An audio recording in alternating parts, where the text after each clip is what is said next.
चलिए सीधा रुख कर लेते हैं अगली बड़ी और अहम खबर का। बड़ी और अहम खबर इस वक्त आ रही है, नेता प्रतिपक्ष भूपेंद्र सिंह हुड्डा का एक बड़ा बयान आया है।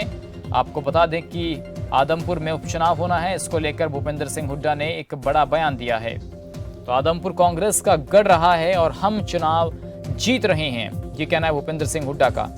तो आदमपुर में उपचुनाव होना है, बीजेपी आपके उम्मीदवारों की घोषणा अभी बाकी है। बीजेपी ने तो हालांकि घोषणा कर दी है, लेकिन कांग्रेस जो है वो जल्द अपने उम्मीदवार का ऐलान करेगी। तो आदमपुर उपचुनाव को लेकर बड़ी और अहम जानकारी इस वक्त आ रही है, जहां पर भूपेंद्र सिंह हुड्डा ने कहा है कि वे चुनाव जीतेंगे। कांग्रेस का गढ़ रहा है आदमपुर और हम चुनाव जीत रहे हैं।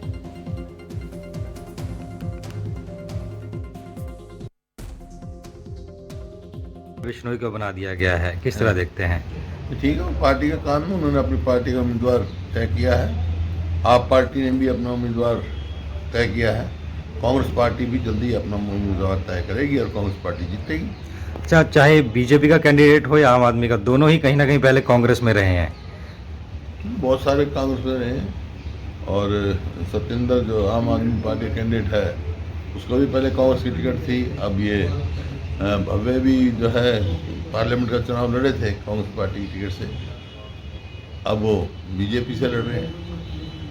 कांग्रेस पार्टी का मजबूत कैंडिडेट होगा, कांग्रेस का गढ़ रहा है आदमपुर। सर, कांग्रेस का कैंडिडेट कब तक घोषित हो जाएगा? जल्दी हो जाए तो एक दो दिन। हाँ, बिश्नोई परिवार कह रहा है कि हमारी सीट है परिवार की और परिवार की ही रहेगी। किस तरह उनके दावे को देखते हैं? कांग्रेस की सीट है, कांग्रेस का गढ़ रहा है। तो आदमपुर उपचुनाव को लेकर भूपेंद्र सिंह हुड्डा का बड़ा बयान आया है। हालांकि सवाल ये भी पूछा गया कि बीजेपी ने भव्य बिश्नोई को अपना उम्मीदवार बनाया है, तो इस पर भी भूपेंद्र सिंह हुड्डा ने अपना बयान दिया है। प्रियंका राय हमारे साथ हमारे सहयोगी जुड़ गए हैं। प्रियंका, जिस तरीके से देख रहे हैं कि आदमपुर का उपचुनाव बेहद दिलचस्प होता जा रहा है, कांग्रेस अभी वेट एंड वॉच की स्थिति में है, क्या कारण मान रही है? जी बिल्कुल, जिस तरीके से आज आदमपुर चुनाव को लेकर बीजेपी ने अपने उम्मीदवार की घोषणा कर दी, भव्य बिश्नोई को उम्मीदवार बनाया गया है, जिसको देखते हुए भूपेंद्र सिंह की प्रतिक्रिया सामने आई है। साफ तौर पर उनका कहना है कि कांग्रेस का गढ़ रहा है आदमपुर और कांग्रेस ही वहां से चुनाव जीतेगी। तो साफ तौर पर भूपेंद्र सिंह का दावा कि आदमपुर चुनाव में भव्य बिश्नोई को कांग्रेस हराने वाली है, जिस तरीके से वो लगातार पहले भी कहते आए हैं। और अगर बात करें भव्य बिश्नोई की, तो भव्य बिश्नोई भजन लाल जी के पौत्र है, यानी कि कुलदीप बिश्नोई के बेटे। और साफ तौर पर जो भजन लाल का वोट बैंक है आदमपुर में, उसको काफी ज्यादा महत्वपूर्ण माना जाता है और कहीं ना कहीं डिसीजन मेकिंग फैक्टर भी माना जाता है।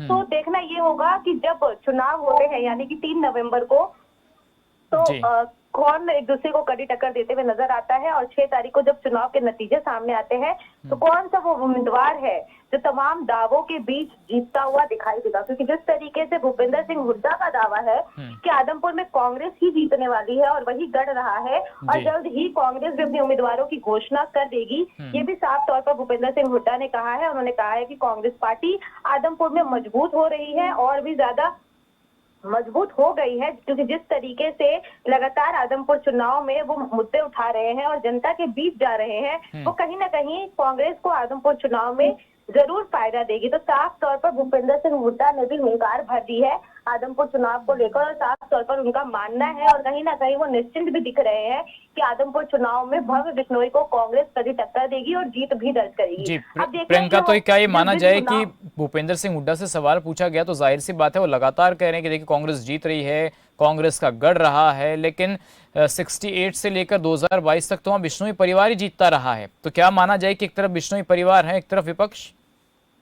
जी बिल्कुल, देखिए जिस तरीके से कांग्रेस जो है वो कहीं ना कहीं पिछले दिनों भी बेहतर प्रदर्शन करती हुई आदमपुर में दिखाई दी थी और पहले कांग्रेस में ही कुलदीप बिश्नोई हुआ करते थे, जिन्होंने अभी थोड़े दिन पहले बीजेपी ज्वाइन कर लिया था। तो साफ तौर पर सवाल यही खड़ा होता है कि क्या वोट जो मिलता था वो कांग्रेस को मिलता था या वोट भजन लाल के नाम पे मिलता था। और यही सवाल जब भूपेंद्र सिंह हुड्डा से पूछा गया तो उनका साफ तौर पर कहना था कि कांग्रेस को वोट मिलता था। चलिए ठीक है प्रियंका, धन्यवाद आपका इस तमाम जानकारी के लिए। तो खबर आदमपुर उपचुनाव को लेकर थी। बढ़ते हैं अगली खबर की ओर।